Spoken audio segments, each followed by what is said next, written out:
Thanks everyone for joining.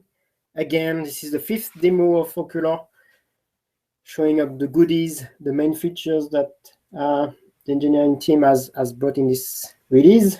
It will be a quick demo, as usual, and this time it will be followed by Thomas Segismond, who is going to present how to use metrics.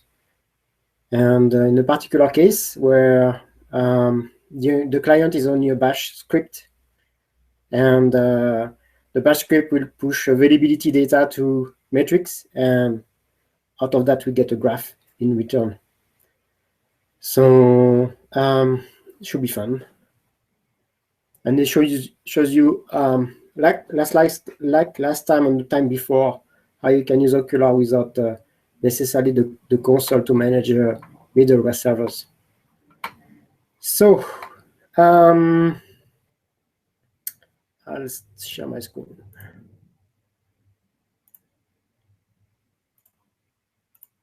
All right, so now you should see my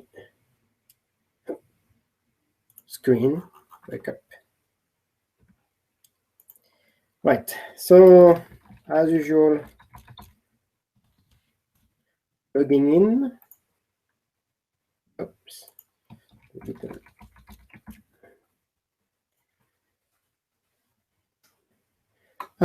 This time I didn't put any URLs. We've demoed that a couple of times. There's no real changes here.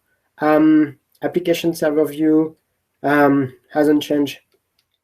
I wanted to start a few more application servers, so I can do that now. I have some ready here. This one, and this one.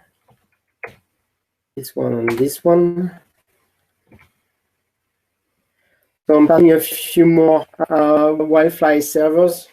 It's Wildfly 9. We didn't try yet the Wildfly 10 release candidate one, which is available. Hopefully it will just work. Now the servers are coming. Second one just been auto-discovered and advertised here in this view. The others should follow.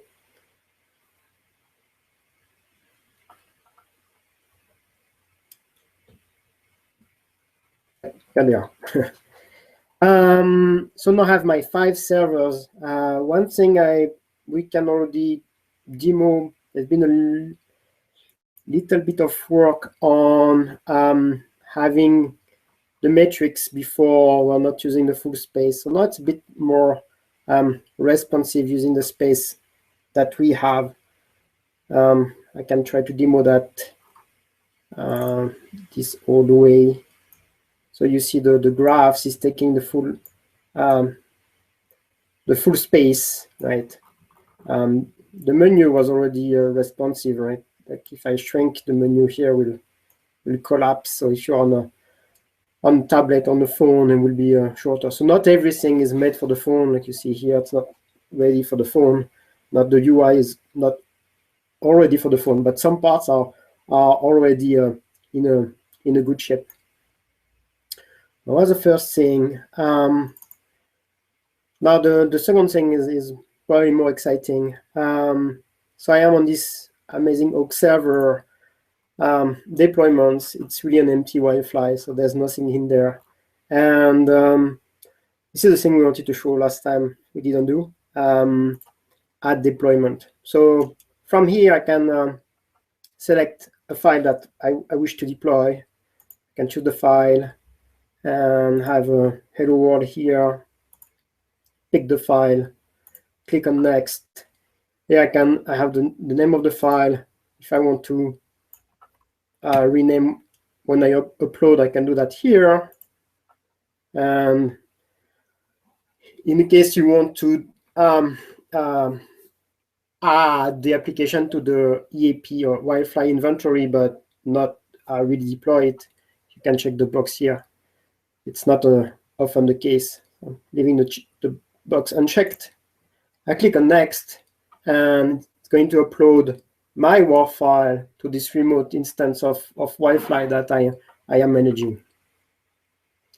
So The file has been successfully deployed. I will just make sure it's here. Okay, not entirely sure of the port here. Hello world. Yes. So the application has been deployed and is listed here. So now I have one more deployment. So I can go ahead and add more deployments if I want. I just have this one. Still have the option of here going and redeploying or disabling an application.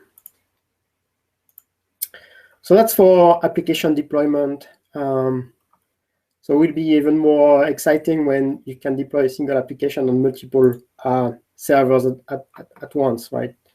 So that's something we'll want to add. Like, for instance, you want to deploy the same application on all those servers, or then filter by tags. Tags is something we're going to work on soon.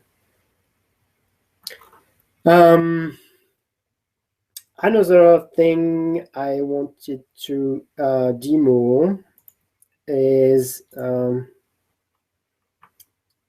data source part. So we now have the ability to add drivers, and next time we'll show you how to add the data source. It's not fully complete yet, but you can add a MySQL or Postgres or whatever database you want as a driver in your Wi-Fi. So normally you can do that manually, or you can go to the Wi-Fi console, and here you can do it. You can do it from Hawkular, and again, the idea is that later you can do it on several servers at once. Deploy the driver. So I go ahead and choose the driver I want to deploy. Where is it? It's here, MySQL connector. I want to deploy on this server. I will just call it MySQL. This is the Wi-Fi module name. Not sure if we want to force the name or put one for the users. It's a bit techie, not so interesting. The driver class is something I need to put. And the driver version will be found automatically, so I don't need to specify that. I review my database driver. That seems correct to me. Go ahead. So the driver, the jar files is pushed to the Wi-Fi server and as a module, and the driver is also defined. So what's cool here is that, well, underneath now we have a full communication from the agent or from the Wi-Fi to the Hawkular server through a WebSocket, and we can push binaries. So here I showed you we push the binary from the server to the agent, basically, and we actually have another feature that I will just demo now, which is actually the opposite. So binary will travel from the agent to the server. So this is a piece of the underground that we don't necessarily see, but that will be probably reused in many features to come. So speaking of which, I can do it here.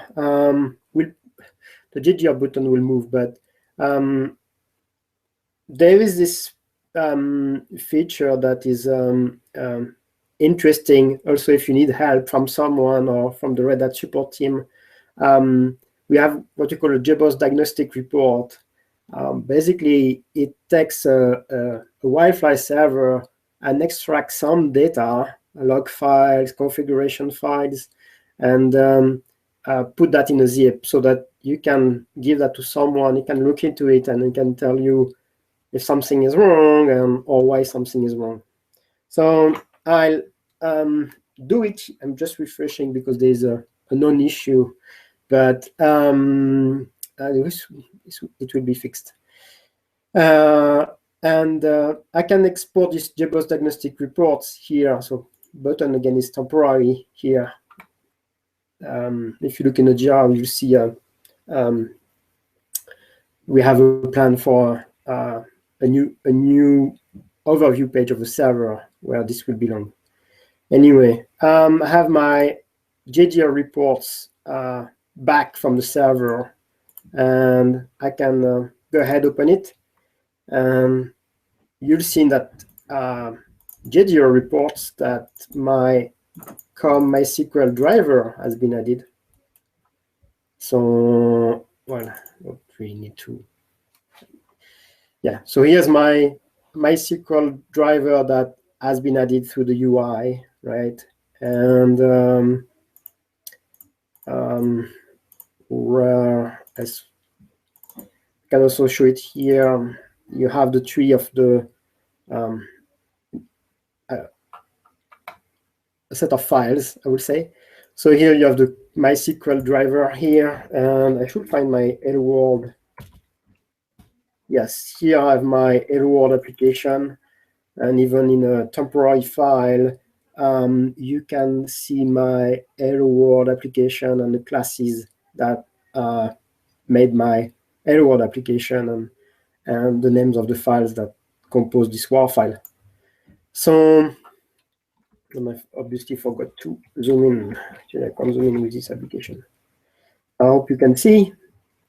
So that's really what we wanted to show you. So Heiko already blogged about the release, so you see the what I've just demoed explained there, and it's put the what next. So the next thing you should expect in Hawkular is a central alert center. So really, is like fun. We showed in the previous demos how you can set up alerts and receive notifications and so on. What's missing is really like the control panel, the cockpit for the manager for the operator or whatever, to see all the alerts, filter the alerts and so on, and operate on the alerts definition as well. JBoss driver, there are a few improvements we can do. A creation of data sources is something that has started but is not complete for this release. And we still have the easy installation of the Wi-Fi agent on the list. Today we have like Maven script so that you can install the agent on the Wi-Fi, or you can do it manually, but it's a bit it could be error prone. So the idea is to simplify that. Hopefully in the next release, that's the plan.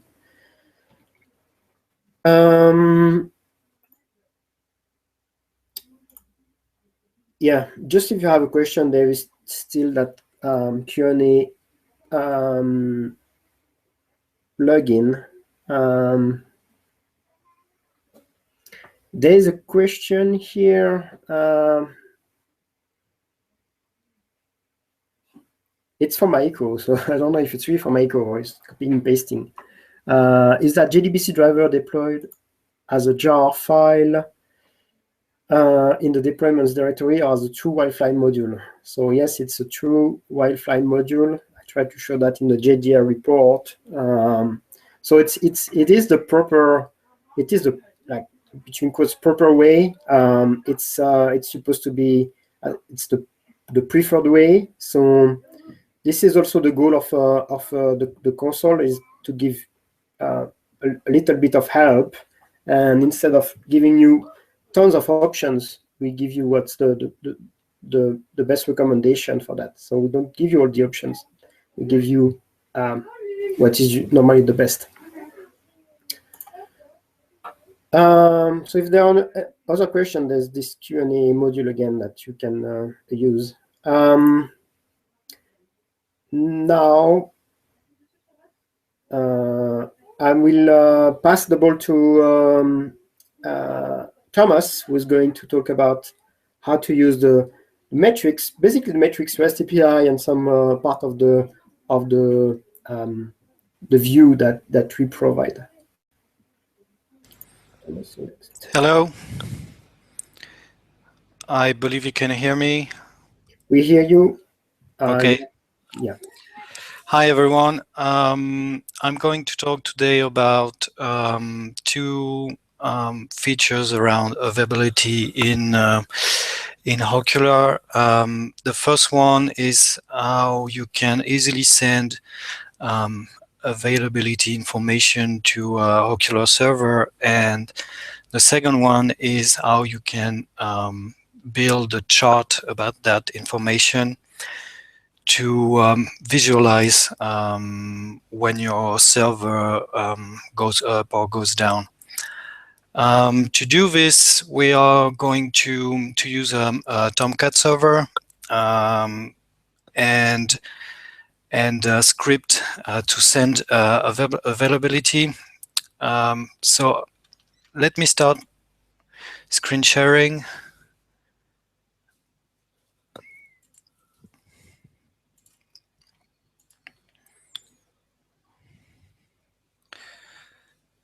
Can you all see my screen?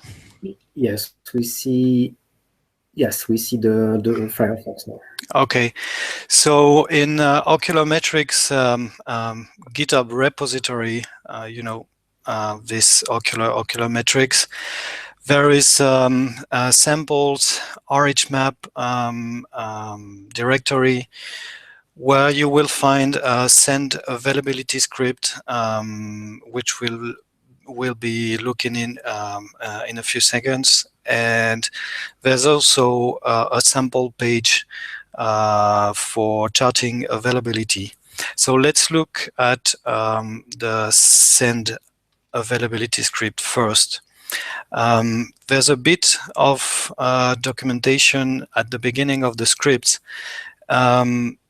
So maybe in the past you've worked with tools like Nagios, and if you did, you must be used to working with scripts which check for a service to be up or a server to be up and so on.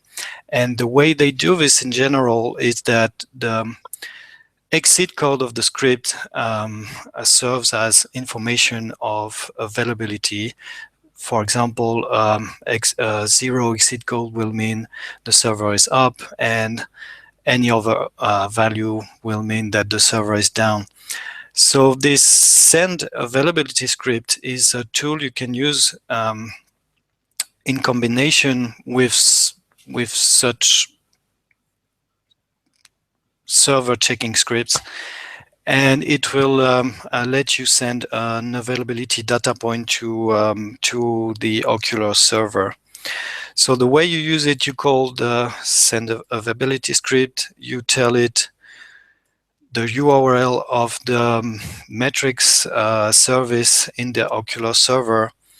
You will also provide the identifier of your tenant and the name of the metric for your service, and eventually you will pass the return code of the check status script. So here's the little example. I have a script called check JVM is up. When this script finishes, I store the return code in the code variable and then use it when calling the send availability script. You can go to the GitHub repository and have a look at what this script does. Basically, it just looks for the script arguments to make a few checks, and then it builds a JSON string that it will send to the Ocular server to represent your availability data. Now let's have a look at the Tomcat server. On my box, I have a Tomcat 8 server installed, and in the setamp.sh script, which is the script where you specify all the environment variables to configure your Tomcat your Tomcat server, I have added Catalina PID variable, and this tells the Tomcat server to write the server PID to this file when the server is running, and to delete it when it goes down. What I built afterwards is another script called checktomcat.sh, which will use this Tomcat PID file and then call pgrep with this PID as an argument. And what pgrep does when you specify this PID file argument is that it returns a code 0 if the file exists, and the PID which is inside represents a running process, and in any other case it returns a non-zero code. So that's a perfect fit for using our send availability script. So you see here I store the result of pgrep in an avail variable, and then send the result to a server which is running on my local host. I will use my tenant as the tenant identifier. I will name the metric stetson.tomcat. Stetson is the name of my box, but it can be really whatever you like, and use the avail environment variable to sorry, to represent the availability. That's it. Now we'll just have a look at the console. The Tomcat server is down right now, so I'm going to start it. And now you can see that the Tomcat PID file has been created, and that the PID file is correctly filled with the process ID. In another tab, I have started the check Tomcat command, and as I want availability data points to be pushed every 5 seconds, I've combined it with a watch command, so that every 5 seconds the check Tomcat script is called. And that's it. My system is now sending availability data points for Tomcat, and as soon as I stop the Tomcat server, as soon as I stop the Tomcat server, the script pushes down availabilities, and when of course I restart it, it sends up availabilities. So now let's have a look at the second part of the demo, because so far it's not very visual. The second part is a sample web page which uses the Hawkular charts library. Hawkular charts is the library Hawkular team uses to create the graphs in the console.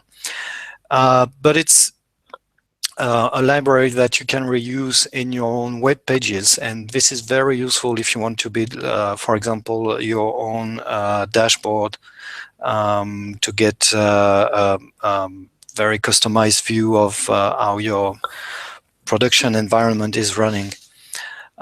So what we're doing in this sample page is just basically using this library to display a chart of the Tomcat metric, which we are creating data points with the send availability script. So let's have a look at the files. The system will use Bower to get the dependencies. I've configured Bower to download all the dependencies in a libs directory, and then my bower.json file is very simple. I've declared a dependency on Hawkular charts and also on jQuery UI, but this is not necessary. It's just that my sample web page has some fields to select the. I can't hear you anymore. Sorry, since when can't you hear me? Like 3 seconds. Okay, so I've added the Hawkular charts dependency and also jQuery UI and time picker.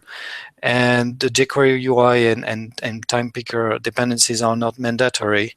I've just added them because the sample web page has a time range selector, and it was very easy to build with those simple plugins. So let's have a look at the sample page now. When you run Bower install, everything goes in the libs directory, and then you just have to import the CSS files and the JavaScript files. That's it. This is tiny Angular controller which manages the sample web page. The web page is just a few fields, the URL of the Hawkular metric service, and a field for the tenant identifier, another one for the metric name, and then a start and end date for the time range you want to inspect, and then a couple of buttons to refresh or reset the data. And the most interesting part is this availability chart directive. And as you can see, we are telling it to use the avail all chart data variable from the controller scope. So let's have a look at how we are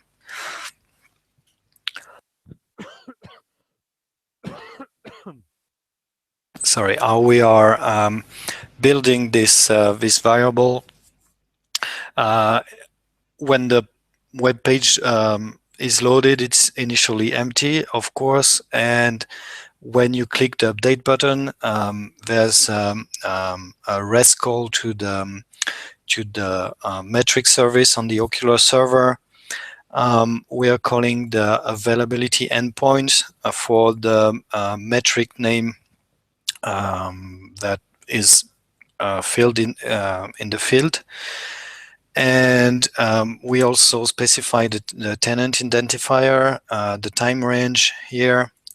And eventually, when this request is executed, we just take the data and put it in the scope, and that's it.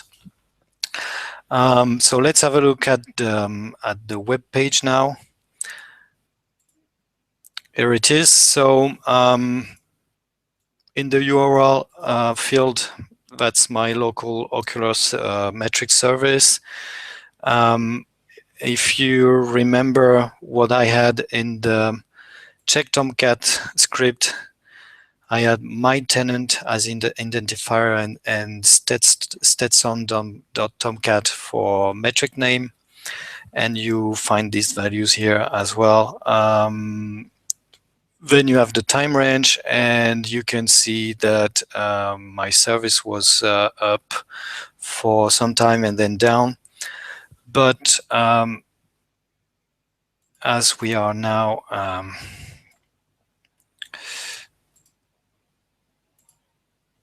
a little later, and I have already started the server 7 minutes ago, you can see that my server was down before we started this demo. then 7 minutes ago I started it again, and now on I have a nice chart which I can show on my own dashboard to check my Tomcat availability. And that's all I have for today. Thank you. Thanks, Thomas. So yes, I hope the demo was clear, and really the idea is to show you that with a few commands, curl commands, here they are wrapped into a script file. You can push any kind of data. Here it's availability metrics. You can put metrics like response time of anything. Push that through curl commands or whatever. Just call the REST API with whatever tools you want. And yes, Thomas showed, I think it was 160 lines of the HTML file, and what he gets really is the graph. So here was an availability graph. You could have a metric graph, and if you want to build your dashboard, then it's become easy. You can include that in any other